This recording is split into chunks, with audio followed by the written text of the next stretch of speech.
आजचा अभंग आहे. साठविला वाण पैस घातला दुकान, जे ज्या पाहिजे जे काळी आहे सिद्धची जवळी.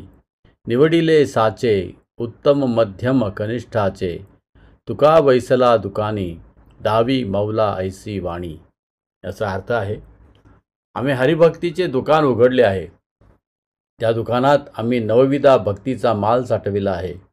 आमचे दुकानात ज्याला जी वस्तू हवी असेल ती वस्तू लगेच मिळते. आमच्या या दुकानात तिन्ही दर्जाची म्हणजे उत्तम, मध्य आणि कनिष्ठ जातीची भक्ती भरून ठेवलेली आहे.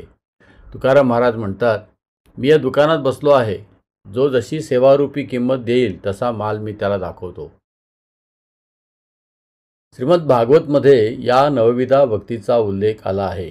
श्रवणम कीर्तनम विष्णोः स्मरणम पादसेवनम अर्चनम वंदनम दास्यम सख्यम आत्मनिवेदनम इति पुंसार्पिता विष्णो भक्तिश्चे नवलक्षणा क्रियेत भवत्यद्या तन्मेय अत्युत्तमम. अर्थात भागवतांच्या दिव्य नाम रूप गुण परिकरण लीलाविषयी श्रवण तथा कीर्तन करणे, या सर्व गोष्टीचे स्मरण करणे, भगवंतांच्या चरणकमळांची सेवा करणे, भगवंतांची 16 उपचारांनी पूजा करणे, भगवंतांची स्तुती करणे, भगवंतांचा सेवक होणे, भगवंतांना स्वतःचा सर्वोत्तम मित्र मानणे आणि आपले सर्वस्व भगवंतांना अर्पण करणे, अर्थात काया वाचा आणि मनाने भगवत सेवा करणे, हे 9 विधी आचरणात आणणे म्हणजे शुद्ध भक्तिमय सेवा होय. ज्याने या 9 विधीद्वारे भगवान श्रीकृष्णांची सेवा करण्यासाठी आपले जीवन समर्पित केले आहे, तो सर्वात श्रेष्ठ विद्वान असल्याचे आपण जाणले पाहिजे.